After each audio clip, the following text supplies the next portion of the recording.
Good evening friends, स्वागत है आपका इस नई सीरीज़ में जो मैंने शुरू किया था यूपीएससी के लिए एनसीईआरटी की समरी वीडियोस। तो पिछले अध्याय में लेसन नंबर 4 तक पढ़ाया था। अब इस वीडियो में लेसन नंबर 5 से शुरुआत करने जा रहे हैं। आप सभी का स्वागत है। चलिए, आप सबको मैंने समराइज़ किया था और बताने की कोशिश की थी कि जो मुख्य पॉइंट्स हैं उसके बारे में आपको कैसे जानकारी हो सके। अध्याय नंबर 5 है, क्या बताती हमें किताबें और कब्रें। इसमें जो पुरातन किताबें इत्यादि हैं और कब्रें हैं, कब्र से खुदाई पर जो चीज़ें प्राप्त होती हैं उनसे उनकी मान्यताओं, उनकी संस्कृति की जो मान्यताएं थी, वे जो विश्वास रखते थे, वे पता चलता है। और पुस्तकें, जो किताब हमें मिलती है पुराने समय की, उसमें लोगों का जीवन, संस्कृति इत्यादि की जानकारी मिलती है। दुनिया के प्राचीनतम ग्रंथों में से एक। आप सोचेंगे, अगर यदि आपको मैं पूछूं कि सबसे पुराना दुनिया का ग्रंथ कौन सा है, तो आप थोड़ी देर सोचने के बाद शायद यही कहेंगे कि जो वेद हैं हमारे सनातन धर्म के, जो 4 वेद हैं, वे सबसे पुराने माने जाते हैं। ऋग्वेद, यजुर्वेद, अथर्ववेद, सामवेद। इस प्रकार जो ये 4 वेद हैं, इनमें सबसे पुराना वेद अपना ऋग्वेद है, जो 1500 BC यानी 1500 ईसा पूर्व में रचा गया था। और उसी का रचना उसकी जो है लिखित में नहीं हुई थी, पांडुलिपि में हमें प्राप्त होती है उस समय की। तो आपने वेदों के बारे में सुना होगा। वेद 4 हैं, ऋग, साम, यजुर और अथर्ववेद। सबसे पुराना ऋग्वेद है, जिसकी रचना लगभग 3500 साल पहले हुई थी। इस पुस्तक में आपका जो 2000 ईयर है ना, ईयर 2000, उसे आधार वर्ष माना गया है, बेस ईयर। इसीलिए इसमें 3500 साल पहले लिखा गया है, लेकिन आपका जो एग्जैक्ट समय है वो 1500 BC है, ईसा पूर्व। ठीक है। ऋग्वेद में 1000 से ज़्यादा प्रार्थनाएं हैं, जिन्हें सूक्त कहा गया है। सूक्त का अर्थ होता है अच्छे से बोला गया। सुनो, इनका जो वेद का जो बोलने का तरीका है वो सुनियोजित होता है। अब आप मेन चीज़ क्या आपको ध्यान रखना है, वेद के जो होते हैं, वेद के 3 देवता प्रमुख माने गए हैं। अब आपको मैं लिखा देता हूँ, ये मेन देवता प्रमुख हैं। सबसे पहले हैं इंद्र, दूसरे हैं अग्नि और तीसरे हैं सोम। इंद्र जो है, इंद्र युद्ध के देवता हैं। युद्ध जब लड़ा जाता था प्राचीन कालों में, तो इंद्र युद्ध के देवता है। अग्नि यज्ञ करने के लिए आवश्यक है। और सोम एक प्रकार का पौधा है, जिसे क्या बनाया जाता था, सोम रस, एक प्रकार की मदिरा। सोम एक प्रकार का पौधा है जिससे मदिरा बनाया जाता था, सोम रस। इन 3 प्रमुख देवताओं का इसमें व्याख्या किया गया है और इसमें इसकी सूक्तियां यानी इनके लिए प्रार्थना रचे गए हैं।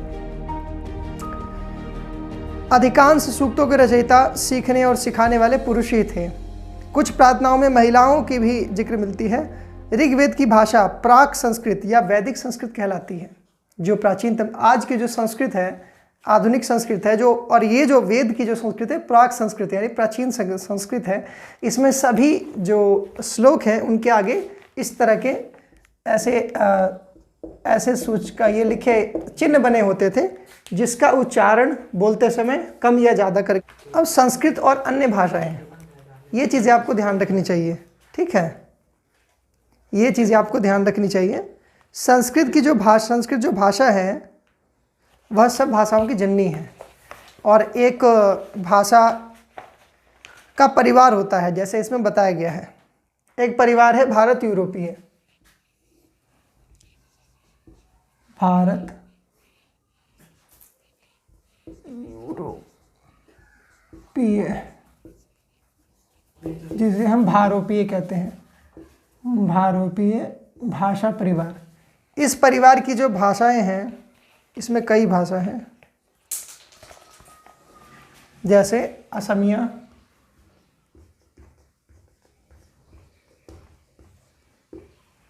जैसे गुजराती,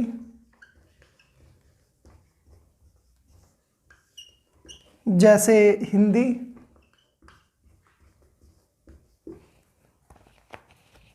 जैसे कश्मीरी, जैसे सिंधी, जैसे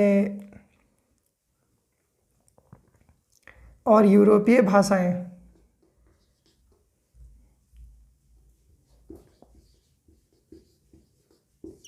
यूरोपीय भाषाओं में जैसे अंग्रेजी,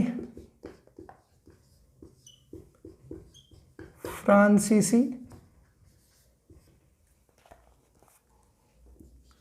जर्मन, यूनानी, इतालवी यानी इटालियन, स्पेनिश,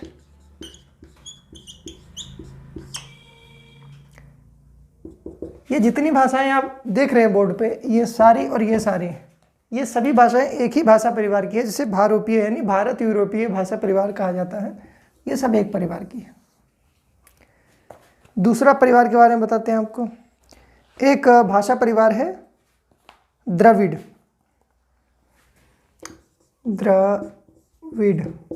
द्रविडियन परिवार, इसके अंतर्गत आती है तेलुगु, तेलुगु, मलयालम एवं ये सब द्रविड़ भाषा की परिवार है। और एक भाषा होती है ऑस्ट्रो एशियाटिक।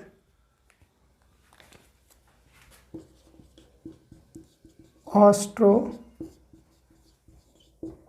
एशियाटिक, तो ऑस्ट्रो एशियाटिक जो भाषा परिवार है, उसके अंतर्गत जो भाषा आती है वो देखिए।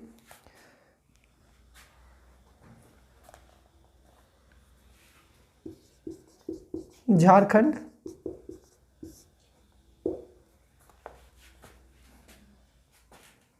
और मध्य भारत। झारखंड और मध्य भारत में जो कई भाषाएं बोली जाती हैं, उनका संबंध ऑस्ट्रो एशियाटिक परिवार से है। इसका मतलब है कि संथाली भाषा आपने सुनी होगी झारखंड के बारे में। संथाली जो भाषा है वे इसी ऑस्ट्रो एशियाटिक परिवार से जुड़ी हुई भाषा है।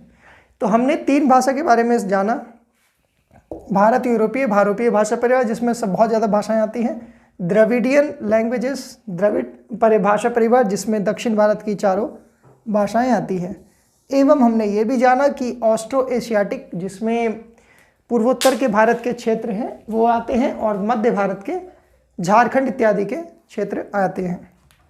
अब आप इसके आगे की बात हम देखते हैं कि हम इस किताब में जो पढ़ते हैं और जो लिखी या छापी गई है, ऋग्वेद का उच्चारण किया जाता है, उसे श्रवण भी किया जाता है, पढ़ा जाता है। रचना जो है कई सदियों के बाद,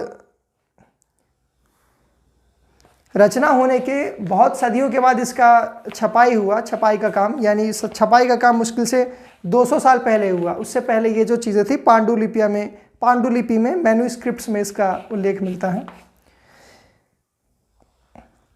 इतिहासकार ऋग्वेद का अध्ययन कैसे करते हैं, इसके बारे में बताया गया है। इतिहासकार पुरातत्ववेताओं की तरह अतीत के बारे में जानकारी इकट्ठी करते हैं, लेकिन भौतिक अवशेषों के अलावा वे लिखित स्रोतों का उपयोग भी करते हैं।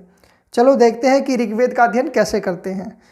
ऋग्वेद के कुछ सूक्त जो हैं वो वार्तालाप के रूप में हैं। विश्वामित्र नामक ऋषि जो हैं, 2 देवियों के रूप में पूजित 2 नदियाँ, व्यास और सतलुज नदी जो देवी के रूप में पूजित हैं, के बीच से यह संवाद एक ऐसे ही सूक्त का अंश है। अब देखिए अंश कैसा है। विश्वामित्र और नदियाँ। विश्वामित्र, हे नदियों, अपने बछड़े को चाटती हुई 2 दमकती गायों की तरह 2 फुर्तीली घोड़ों की चाल से पहिए से नीचे आओ।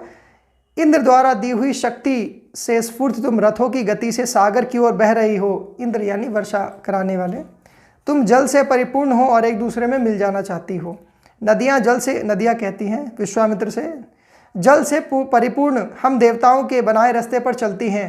एक बार निकलने पर हमें रोका नहीं जा सकता। हे ऋषि, तुम हमसे प्रार्थना क्यों कर रहे हो? विश्वामित्र, हे बहनों, मुझ गायक की प्रार्थना सुनो। मैं रथों और गाड़ियों सहित बहुत दूर से आया हूँ। कृपा करके मुझे अपने जल को हमारे रथ और गाड़ियों की धुरियों के ऊपर ना उठाओ, ताकि हम आसानी से उस पार जा सकें। नदियाँ, हम तुम्हारी प्रार्थना सुनेंगे, जिससे तुम सुरक्षित उस पार जा सकोगे। इतिहासकार यह बताते हैं कि प्रार्थना उस क्षेत्र में रची गई होगी जहाँ ये नदियाँ बहती हैं, और वे यह भी समझते हैं कि जिस समाज में ऋषि रहते थे वहाँ घोड़े और गायों को बहुत महत्व दिया जाता था, क्योंकि वो बहुत दूर से बहुत दूर से रथ लेकर जो है आए हैं, इसीलिए घोड़े और गाय का महत्व विशेष था यातायात के लिए और भिखारी युद्ध के लिए, तो इसीलिए नदियों की तुलना घोड़ों और गायों से की गई थी। इस प्रकार से आगे हम देखते हैं क्या इसका पॉइंट से, मवेशी, घोड़े और रथ। ऋग्वेद में मवेशियों, बच्चों, खासकर पुत्रों और घोड़ों की प्राप्ति के लिए अनेक प्रार्थनाएं हैं। घोड़ों को लड़ाई में रथ खींचने के काम में लाया जाता था। इन लड़ाइयों में मवेशी जीत कर लाए जाते थे। लड़ाइयाँ वैसे ज़मीन के लिए भी लड़ी जाती थी, जहाँ अच्छे चारागाह हो वहाँ पर ऐसे ज़मीनों के लिए भी लड़ाई होती थी। कुछ लड़ाइयाँ पानी के स्रोत और लोगों को बंदी बनाने के लिए भी लड़ी जाती थी, गुलाम के रूप में कार्य कराने के लिए। युद्ध में जीते गए धन का कुछ भाग सरदार रख लेते थे तथा कुछ हिस्सा पुरोहित को दे दिया जाता था। शेष धन आम लोगों में बांट दिया जाता था। कुछ धन यज्ञ करने के लिए भी प्रयोग होता था। यज्ञ की आग में आहुति भी दी जाती थी। ये आहुतियाँ देवी देवताओं को दी जाती थी।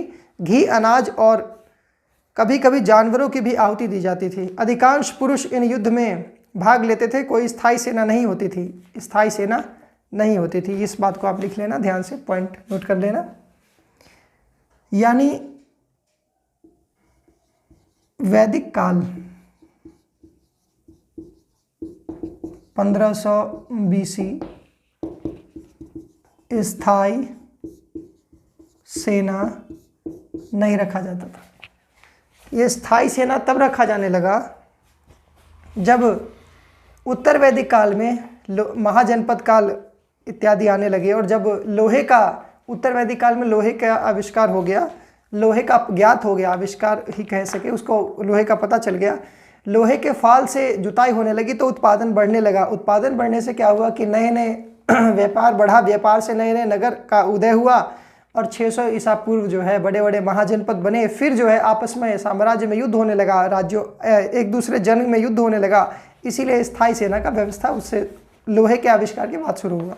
उससे पहले स्थायी सेना नहीं थी। अधिकांश पुरुष इस युद्ध में भाग लेते थे और स्थायी सेना नहीं थी, लेकिन लोग सभाओं से मिलने जुलते और युद्ध में शांति के विषय में सलाह मशवरा करते थे। यानी सभा के माध्यम से लोग एक दूसरे से मिलते थे और इस विषय में वार्तालाप करते थे और अपने लोगों के बीच से ऐसे सरदार चुनते थे जो बहादुर और कुशल योद्धा होता था। लोगों की विशेषता बताने वाले शब्द। लोगों का वर्गीकरण का काम भाषा, परिवार या समुदाय, निवास स्थान या सांस्कृतिक परंपरा के आधार पर किया जाता था। ऋग्वेद में लोगों को विशेषता बताने वाले कुछ शब्द को देखो। दो समूहों का समूह है जिसका वर्गीकरण काम के आधार पर किया गया है। पुरोहित, जिन्हें कभी कभी ब्राह्मण कहा जाता था, तरह तरह के यज्ञ और अनुष्ठान करते थे। दूसरे लोग थे राजा। ये राजा वैसे नहीं थे जो अभी उसके बाद, ये राजा वैसे नहीं थे जो इसके बाद तुम पढ़ोगे दूसरे अध्याय में। ये ना ही तो बड़े बड़े महल में रहते थे, ना ही इनके पास स्थायी सेना थी, ना ही ये कर इकट्ठा करते थे। प्राय राजा की मृत्यु के बाद उसका बेटा अपने आप ही शासक नहीं बन जाता था। तो 3 पॉइंट आपको देखना पड़ेगा वैदिक काल में, जो आप लिख लीजिए। आपको मैं बता देता हूँ, महत्वपूर्ण है, आपको विशेष रूप से ध्यान रखना चाहिए। सबसे पहले वैदिक काल में 1500 BC राजा का स्थायी निवास, महल इत्यादि नहीं था, महल और भव्यता नहीं थी। दूसरी, स्थायी सेना नहीं थी। तीसरी, राजा कर नहीं लेता था। चौथी, राजा का पद वंशानुगत, वंशानुगत का मतलब है राजा के बाद उसका बेटा राजा बनना नहीं था। तो ये 4 पॉइंट आपको जरूर पता होना चाहिए।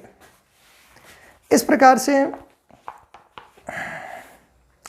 ना इनके पास शासन था, ना इस प्रकार। आगे जो है पिछले अनुभाग को, जनता या पूरे समाज के लिए 2 शब्द का इस्तेमाल होता था। एक था जन, जिनका प्रयोग हिंदी व अन्य भाषाओं में आज भी होता है। दूसरा था विश, जिससे वैश्य शब्द निकला है।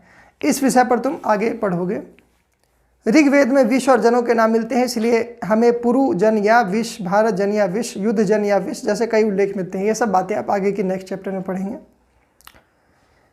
जिन लोगों ने इस प्रार्थनाओं की रचना की वे कभी कभी खुद को आर्य कहते थे सॉरी, आर्य कहते थे कभी कभी खुद को, तथा अपने विरोधियों को दास या दस्यु कहते थे। दस्यु वे लोग थे जो यज्ञ नहीं करते थे और शायद दूसरी भाषाएं बोलते थे। बाद के समय में दास, स्त्रीलिंग दासी शब्द का मतलब गुलाम हो गया, और दास वे स्त्री और पुरुष होते थे जो युद्ध में बंदी बना लिए जाते थे। उन्हें उनके मालिक की जायदाद मान लिया जाता था और जो भी काम मालिक चाहते थे वे सब उन्हें करना पड़ता था। जिस युग में उपमहाद्वीप के उत्तर पश्चिम में ऋग्वेद की रचना हो रही थी, उसी समय दूसरी जगहों पर एक अलग तरह का विकास हो रहा था। देखो वहाँ क्या हो रहा था।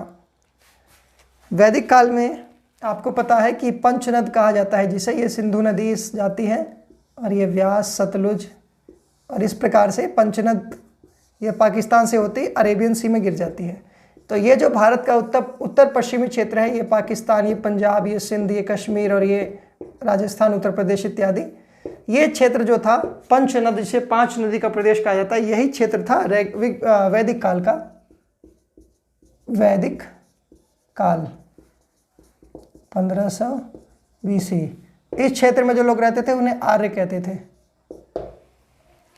इतना ही जान लीजिए, इतना ही महत्वपूर्ण है। आगे चलते हैं। दूसरे जगह पर क्या क्या हो रहा था इसके बारे में चलिए देखते हैं। महापाषाण की कहानी। जिस समय उत्तर भारत, उत्तर पश्चिम भारत में वैदिक काल था, उस समय में दक्षिण भारत में बड़े बड़े महापाषाण संस्कृति जिसे कहते हैं वह विकसित था। ये शिलाखंड महापाषाण यानी बड़े बड़े पत्थर नाम से जाने जाते हैं। ये पत्थर दफन करने की जगह पर लोगों के द्वारा करीने से लगाए जाते थे। जैसे एग्जाम्पल के लिए, जैसे मान लीजिए किसी की कब्र है, इसके चारों तरफ बड़े बड़े पत्थर को करीने से लगा दिया जाता था और इस प्रकार से लगा के ऊपर से ढक दिया जाता था इसको बड़े बड़े पत्थर से, ताकि ये बहुत समय तक, इसीलिए बचा हुआ है इतने पुराने समय से भी। और इतिहासकारों ने इसकी खुदाई करके इसके अवशेष जो मिले हैं उसके आधार पर निष्कर्ष निकाला है। महापाषाण कब्र बनाने की प्रथा लगभग 3000 साल पहले शुरू हुई है, यानी 1000 BC। यह प्रथा दक्कन, दक्षिण भारत, उत्तर पूर्वी भारत, कश्मीर में प्रचलित थी। यह प्रथा विशेषकर साउथ इंडिया यानी दक्षिण भारत, कुछ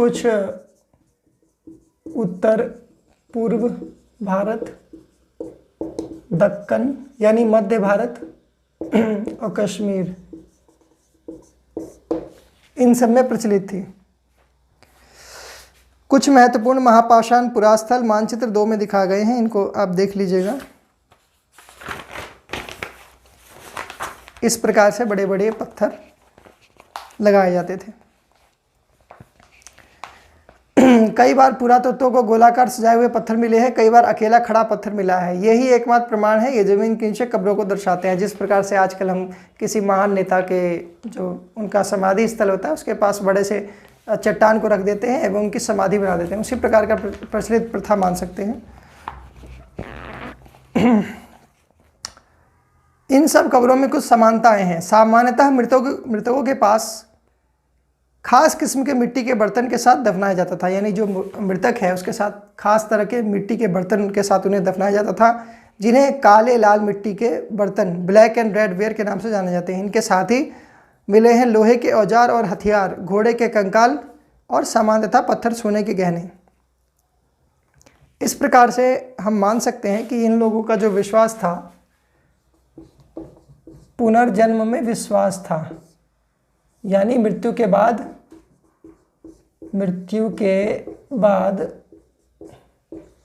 जीवन। तभी ये लोग इतनी सारी चीज़ें, वस्तुओं को साथ में दफना के रखते थे। उन्हें लगता था कि लोगों को, उनको, मृतक को मरने के बाद इसकी आवश्यकता पड़ेगी और अगले जन्म में जब वह जन्म लेंगे तो उन्हें ये चीज़ें मिल जाएगी। इस प्रकार की मान्यता, पुनर्जन्म की मान्यता कह सकते हैं। इस कब्रों से लोगों की सामाजिक असमानता के बारे में पता लगता है, क्योंकि कंकाल के पास कई चीज़ें मरे हुए व्यक्ति की रही होगी। कभी कभी कब्र की तुलना दूसरे कब्र से की जाती है और कई बार दोनों में भिन्नता होती है। ब्रह्मगिरी मानचित्र 2 में आप देखिए, वहाँ पर देखिए कि यहाँ पर एक व्यक्ति की कब्र में 33 सोने के मनके और शंख पाए गए और दूसरे कंकाल के पास सिर्फ कुछ मिट्टी के बर्तन ही पाए गए। यह दफनाए गए लोगों की सामाजिक स्थिति में भिन्नता को दर्शाता है। कुछ लोग अमीर थे तो कुछ लोग गरीब, कुछ लोग सरदार थे तो कुछ लोग दास। क्या कुछ कब्रगाहों के पास खास परिवार के लिए थी? कभी कभी महापाषाण संस्कृति में एक से अधिक कंकाल एक ही जगह पर मिले हैं। यह दर्शाते हैं कि शायद एक ही परिवार के लोगों को एक ही स्थान पर अलग अलग समय पर दफनाया गया होगा। बाद में मरने वाले लोगों को पोर्ट होल के रास्ते कब्र में लाकर दफनाया जाता था। जब ये महापाषाण कब्र बनाते थे इस तरह से, तो एक पत्थर के बीच में एक छेद रख देते थे बड़ा सा, जहाँ से दोबारा जो है शव को अंदर रखा जा सके। उसे पोर्ट होल कहा जाता था। पोर्ट होल के रास्ते कब्र में दफनाया जाता था। एक स्थान पर, ऐसे स्थान पर गोलाकार लगाए गए पत्थर या चट्टान चिन्हों का काम करते थे, जहाँ लोग आवश्यकता अनुसार शवों को दोबारा दफनाने आ सकते थे। इनाम गांव की एक विशिष्ट व्यक्ति की कब्र। मानचित्र 2 में पृष्ठ 14 में इनाम गांव खोजो। आप देखिए, यह भीमा की सहायक नदी घोड़ के किनारे एक जगह है। इस जगह पर 3600 से 2700 साल पहले लोग, यानी 1600 से 700 BC पहले लोग रहते थे। यहाँ वयस्क को प्राय गड्ढों में सीधा लिटाकर दफनाया जाता था। उनका सिर उत्तर की ओर होता था और कई बार उन्हें घर के अंदर ही दफनाया जाता था। ऐसे बर्तन जिन्हें शायद खाना और पानी हो, दफनाए गए शवों के पास रख दिए जाते थे। एक आदमी को 5 कमरों वाले मकान के आंगन में 4 पैरों वाले मिट्टी के एक बड़े से संदूक में दफनाया गया था और बस्ती के बीच में बसा यह घर गांव के सबसे बड़े घरों में से एक था। इस घर में एक अनाज का गोदाम भी मिला है। शव के पैर मुड़े हुए थे।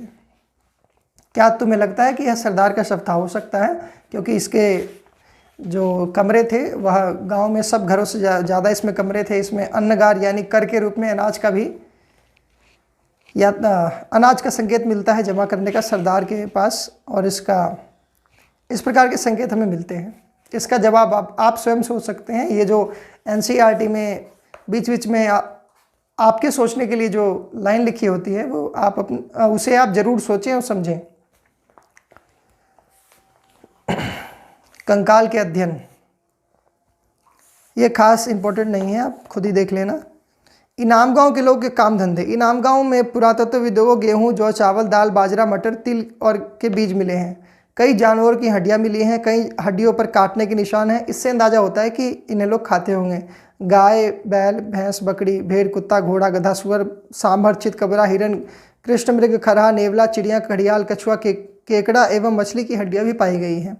ऐसे साक्ष्य मिलते हैं कि बेर, आंवला, जामुन, खजूर और कई तरह की रसभरियां भी एकत्र की जाती थी। तो इस प्रमाण के आधार पर इनाम गांव के लोगों के काम धंधे की एक सूची बनाओ। जैसे आप इसको खुद बना सकते हैं, सोच सकते हैं कि लोग क्या क्या करते होंगे। चलिए अब अन्यंत्र यानी कहीं और। एटलस में चीन को ढूंढे। आज से 3500 साल पहले यानी 2500 BC हम यहाँ के लेखन कला से सबसे पुराने उदाहरण पाते हैं। यह जानवरों की हड्डियों पर लिखा गया है। इसमें भविष्यवाणी करने वाली हड्डियाँ इसे कहा जाता था, क्योंकि यह मान्यता थी कि ये भविष्य बताती हैं। राजा लोग लिपिकारों से इन हड्डियों पर सवाल लिखवाते थे। क्या वे युद्ध जीतेंगे? क्या फसलें अच्छी होंगी? क्या उन्हें पुत्र होंगे? फिर इन हड्डियों को आग में डाल दिया जाता था और उन्हें गर्मी से चटक कर उसमें दरार पड़ जाती थी, और इस दरारों का बड़े ध्यान से अध्ययन करने पर भविष्यवक्ता भविष्यवाणी करने की कोशिश करते थे। ऐसा शायद तुम भी सोच रहे होगे कि ये भविष्यवक्ता कभी कभी गलत भी करते थे।